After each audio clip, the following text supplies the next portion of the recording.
संशोधन में जनता की सुरक्षा व सुविधा का ध्यान रखना पहला कर्तव्य है। इस कानून का पारित होना कितना जरूरी है, इन साधारण तथा खौफनाक आंकड़ों से समझा जा सकता है। प्रतिदिन करीब 400 मौतें तथा 3.8 लाख करोड़ रुपए का आर्थिक नुकसान देश में हो रहा है। इन दुर्घटनाओं में सामान्य व्यक्ति तो क्या, पूर्व केंद्रीय मंत्री गोपीनाथ मुंडे जैसे लोगों की भी दुखद मौत आई है। ऐसा कोई व्यक्ति नहीं है जिसकी जिंदगी सड़क हादसे में भले ही नष्ट न हुई, लेकिन प्रभावित जरूर हुई है। अध्यक्ष महोदय, वैसे भी ब्राजीलिया डिक्लेरेशन पर दस्तखत करने के कारण भारत को 2020 तक दुर्घटना में मौतों की संख्या में 50% तक की कमी लाना जरूरी है। मैं अपने भ्रमित साथियों को बता देना चाहती हूँ कि मोटर व्हीकल संशोधन बिल की भावना अति उत्तम है। इस बिल को लेकर राज्यों की जो चिंताएं हैं उन्हें शीघ्र दूर कर दिया जाएगा। इस बिल के पारित होने से न केवल सड़क सुरक्षा नियमों में बदलाव होगा, बल्कि देश का युवा खून भी सड़क पर बहने से रुकेगा। इसे लागू करने के लिए सरकार स्थानीय स्तर पर भी गंभीर प्रयास करेगी। मैं विपक्ष से अनुरोध करती हूँ कि ये सकारात्मक सोच के साथ सरकार का सहयोग करें तथा उनके द्वारा दिए गए अमूल्य सुझावों को भी सरकार इसमें शामिल करने का प्रयास करेगी। अंततः वे इस बिल को पास करवाने में सरकार का सहयोग दें, वैसे कानून बनने दें। खेती पद्धति पूरे देश में लागू करने का प्रयास करेगी, जिससे किसानों को किसी प्रकार का कर्ज ही न लेना पड़े, किसानों को आत्महत्या न करनी पड़े। इसके लिए शीघ्र ही 1 करोड़ किसानों को क्रेडिट कार्ड जारी करेगी। माननीय अध्यक्ष महोदय जी, फसल किसान की रीढ़ होती है। इसके सहारे ही इसके परिवार की नैया पार होती है। बच्चों की शिक्षा से लेकर लड़कियों की शादी तक इस पर निर्भर है। खेती की बढ़ती लागत, कृषि उत्पादों की गिरती कीमतों, मानसून की विफलता तथा ऋणता का अत्यधिक बोझ व सरकार की बेरुखी ने अन्नदाता को घुट-घुट मरने के लिए मजबूर कर दिया है। अध्यक्ष महोदय, मेरे मंत्री साथी ने फसल बीमा से कहा। हकीकत तो यह है कि फसलों का बीमा तो कर दिया जाता है, लेकिन मुआवजा मिलता नहीं। मुआवजे के समय शर्तें थोपी जाती हैं। किसानों की फसल बीमा के लिए भी आंदोलन करना पड़ता है, कोर्ट जाना पड़ता है। महोदय, इसका ताज़ा उदाहरण मध्य प्रदेश के अशोकनगर जिले में 70 किसानों को बीमा क्लेम उपभोक्ता अदालत के आदेश पर दिया गया है। ये है फसल बीमा की हालत। अमीरों के लाखों करोड़ों के कर्ज माफ हो रहे हैं, लेकिन किसान के कुछ हजारों के लिए जमीन की कुर्की के आदेश। सरकार द्वारा किसानों की कर्ज का इलाज क्यों नहीं किया जा रहा? इनकी आमदनी बढ़ाने का स्थायी समाधान क्यों नहीं किया जा रहा? देश की हरित क्रांति का सिरमौर बनाने वाले अन्नदाता के साथ ऐसा भेदभाव क्यों किया जा रहा है? माननीय अध्यक्ष महोदय जी, मेरे विपक्ष के साथी द्वारा जो आरोप लगाए जा रहे हैं सब बेबुनियाद है। फसल बीमा योजना किसानों को प्राकृतिक आपदाओं से बचाने के लिए लागू की गई है, जिससे खरीफ फसलों के लिए 2% एवं रबी की फसल के लिए 1.5% प्रीमियम का भुगतान करना होता है। पहले प्रीमियम दर पर कैपिंग का प्रावधान था, जिसमें कम भुगतान होता था। अब इसे हटा दिया गया है, जिसमें बिना कटौती के पूरी बीमित राशि का आदाय मिलेगा। महोदय, किसानों की आय को 2022 तक दोगुना करने का लक्ष्य हमने रखा है। जितना मिनिमम स्टोर प्राइस हमने बढ़ाया है, उतना किसी सरकार ने नहीं बढ़ाया। किसानों को निर्बंध बिजली की आपूर्ति की जा रही है, जिससे ये अपनी फसल पका सके। सरकार छोटे किसानों के कर्ज माफी पर भी विचार कर रही है। ब्याज मुक्त कार्ड लोन से किसानों की आय बढ़ाने के लिए सरकार मधुमक्खी पालन व शहद मिशन पर भी काम शुरू करने जा रही है। माननीय सभासदों, ध्यान आकर्षण प्रस्ताव पर चर्चा खत्म होती है। अब विपक्षी सांसद कुमारी जशनप्रीत कौर विशेषाधिकार खनन मामला संसद के पटल पर रखें। माननीय अध्यक्ष महोदय जी, आज सुबह जब मैं सदन की कार्यवाही में भाग लेने के लिए आ रही थी, तो हरियर चौक पर पुलिस ने मेरी गाड़ी को रोक लिया, जबकि मेरी गाड़ी पर VIP लेबल भी लगा था। मैंने उन्हें अपना पहचान पत्र भी दिखाया, लेकिन उन्होंने मुझे बेवजह 2 घंटे तक रोके रखा। यह संसद के सदन द्वारा गठित विशेष अधिकार का हनन का मामला बनता है। अध्यक्ष महोदया, इसके लिए सरकार को कड़े निर्देश दिए जाएंगे। माननीय गृह मंत्री जी, आदरणीय अध्यक्ष महोदय जी, मैं सरकार की तरफ से खेद प्रकट करती हूँ और इनकी शिकायत विशेष अधिकार खनन समिति को आगामी कार्रवाई के लिए भेज दी जाएगी। दोषी पुलिस अधिकारियों के विरुद्ध विभागीय नियमों के अनुसार कार्रवाई की जाएगी। क्या आप गृह मंत्री जी की बात से संतुष्ट हैं? जी महोदया, मैं मंत्री जी के उत्तर से संतुष्ट हूँ। माननीय सभासदों, अब मिस रूपा काम रोको प्रस्ताव पेश करेंगी। माननीय अध्यक्ष महोदय, मैं नियम 153 के तहत देश के विभिन्न हिस्सों में बाढ़ की स्थिति के संबंध में पूछना चाहती हूँ कि बाढ़ और सूखा हर साल आता है, लेकिन सरकार एहतियाती उपाय नहीं कर रही। वह पहले समस्या आने का इंतजार करती है, फिर उसके समाधान के बारे में सोचती है। उत्तराखंड के टहरी, मौलिया पौड़ी, रुद्रप्रयाग में बादल फटने से 23 लोगों की मौत हो चुकी है। बीते 12 दिनों में केरल में मरने वालों की संख्या 170 पृष्ठों वाले इस विधेयक में कुल 223 धाराएं हैं, जो सभी आवश्यक परिवहन नियमों के प्रावधानों की विस्तार से व्याख्या करती है। देश का यह कानून 14 अक्टूबर 1988 को बनाया जा चुका है, जो काफी पुराना हो चुका है। देश में कई वर्षों से यह जरूरत महसूस हो रही है कि मोटर यान कानून में बदलाव लाया जाए। अध्यक्ष महोदया जी, अब मैं इस विधेयक में संशोधन के प्रमुख प्रावधानों का धाराओं का उल्लेख करना चाहूंगी। इस विधेयक की धारा 2 के भाग 28 में मोटर यान बिल की परिभाषा दी गई है।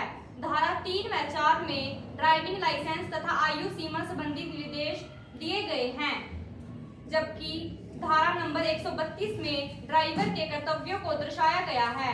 इस प्रकार से पुराने कानून में कुछ धाराओं को संशोधन करके देश में सड़क दुर्घटनाओं को कम करने व परिवहन व्यवस्था को सुचारू बनाने के उद्देश्य से यह बिल बनाया गया है, ताकि प्रत्येक व्यक्ति को इसका लाभ मिल सके। अध्यक्ष महोदया जी, सड़क परिवहन एवं राजमार्ग मंत्रालय ने राज्यों के परिवहन मंत्रियों के समूह का गठन किया गया है, जिसकी सिफारिशों को संशोधन बिल में शामिल किया गया है। अध्यक्ष महोदया जी, पिछले कुछ वर्षों में शहरीकरण और आय बढ़ने से मोटरयान की संख्या में 205 के मुकाबले अब तक 186% वृद्धि हुई है, जबकि सड़क नेटवर्क में 53% वृद्धि हुई है। इस असीमित मात्रा में वाहनों की संख्या बढ़ने से दुर्घटना में भारी इजाफा हुआ है। महोदया, मैं यह भी बताना चाहूंगी कि नए बिल में ऐसे प्रावधान किए गए हैं कि सड़क दुर्घटना में मदद के लिए आगे जाने वालों को तंग न किया जाए, बल्कि प्रोत्साहित किया जाए। ड्राइविंग लाइसेंस बनवाने या वाहन रजिस्ट्रेशन करने के लिए आधार कार्ड जरूरी, लाइसेंस के लिए कैमरे के सामने ऑनलाइन परीक्षा तथा आदिवासी क्षेत्रों में ड्राइविंग स्कूल खोले जाने का प्रावधान भी इस बिल में है।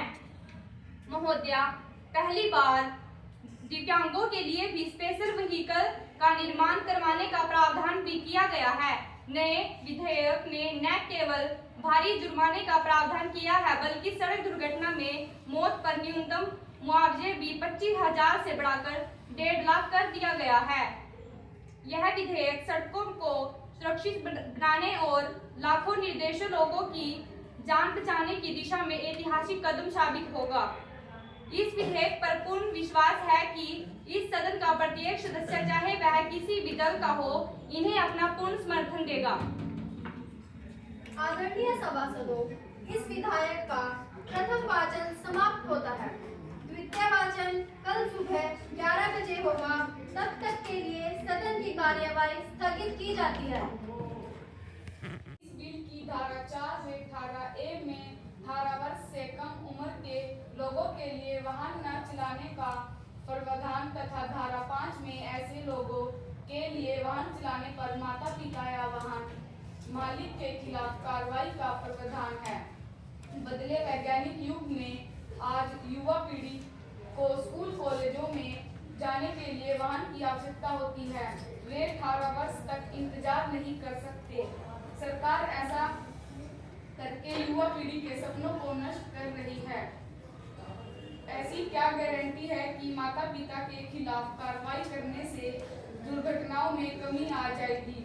महोदया, मैं यह भी पूछना चाहता हूँ कि लाइसेंस के नवीनीकरण की अवधि 1 महीने से बढ़ाकर 1 वर्ष कर दी है। क्या लाइसेंस एक्सपायर होने से एक बार तक लोगों को सड़क पर वाहन चलाने की अनुमति दी जाएगी? प्रस्तावित कानूनों में लोगों के अधिकारों व सजा के भय से उनके साथ खिलवाड़ किया जा रहा है। जुर्माने की राशि में भी 10 गुना से ज्यादा वृद्धि कर दी है, जो गरीब जनता पर भारी बोझ डालेगी। सरकार को केवल अपना राजस्व दिखाई देता है, लोगों की तगहाली नहीं। द्रोह होते हैं, वे देश के भावी कर्णधार होते हैं। यदि उनका खून सड़कों पर बहता रहे तो क्या यह जायज है? मैं अपने विपक्षी साथी को बताना चाहती हूँ कि भारत में हर वर्ष 5 लाख सड़क दुर्घटनाएं होती हैं, जिनमें से 1.5 लाख मौतें हो जाती हैं। इन दुर्घटनाओं में मरने वाले 15 से 35 वर्ष के युवाओं की संख्या 76% है। WHO के ताजा आंकड़ों के मुताबिक देश के 3 लाख बच्चे सड़क पर सालाना जान गंवा रहे हैं। मान्यवर महोदया, मैं अपने साथी को सदन के माध्यम से बताना चाहती हूं कि माता पिता या मालिक के खिलाफ कार्रवाई के डर से नाबालिग बच्चों को वाहन सड़क पर दौड़ने के लिए काम दिया जाएगा। ऐसा होने से न केवल सड़क दुर्घटनाओं में कमी आएगी, बल्कि लोग सड़क नियमों के प्रति जागरूक होंगे। जहां तक जुर्माने की बात है, आज के संदर्भ में पुरानी जुर्माना राशि ऊंट के मुंह में जीरा के समान थी। जुर्माने की राशि बढ़ने से सड़क नियमों की अवहेलना करने का डर व कानून के प्रति सम्मान की भावना पैदा होगी।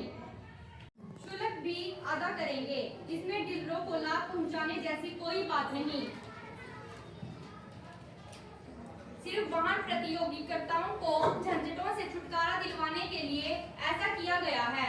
मेरे साथी द्वारा देश में योगस लाइसेंसों पर चिंता जाहिर की गई है, उसका स्वागत करता हूं। ड्राइविंग लाइसेंस और वाहन पंजीकरण को आधार कार्ड व ई-गवर्नेंस से जोड़ने का प्रावधान बिल में किया गया है, जिससे बोगस लाइसेंस की समस्या खत्म हो जाएगी। लाइसेंस की जानकारी पूरे देश में ऑनलाइन उपलब्ध होगी।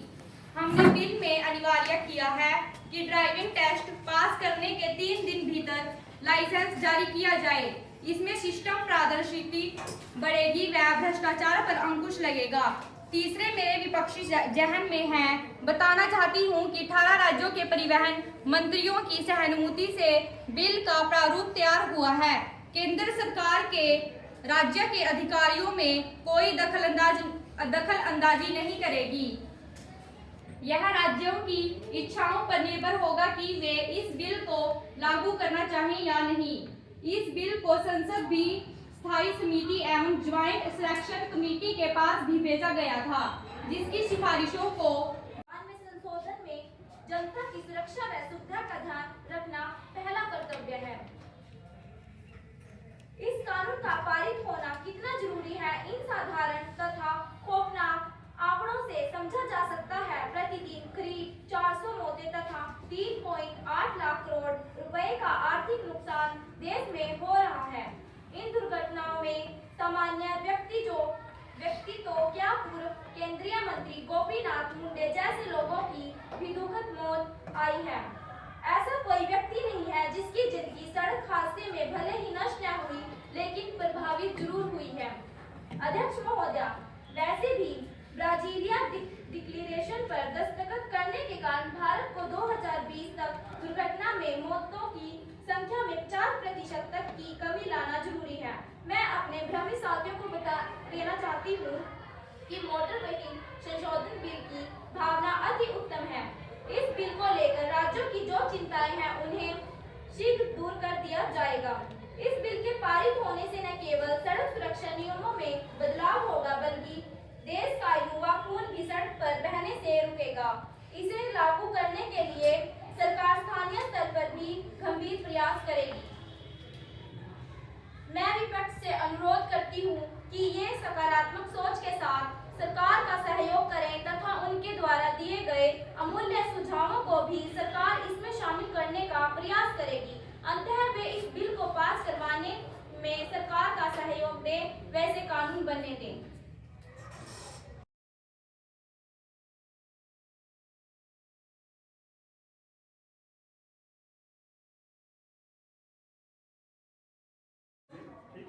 पे फोटो हो गया ठीक है। इसे सोच समझ करना, बिल्कुल शांति से जाएंगे।